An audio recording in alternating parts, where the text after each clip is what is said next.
tātad viņš brauc pirmajā trīniekā. Trešais ar trešo numuru Ervīns Žuks, ir gatavs arī uz starta.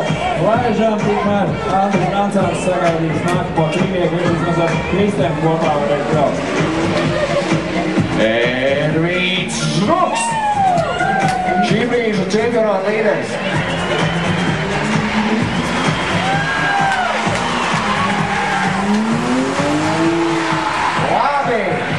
Arī mazliet aizsiešanās bija sākums ļoti labs.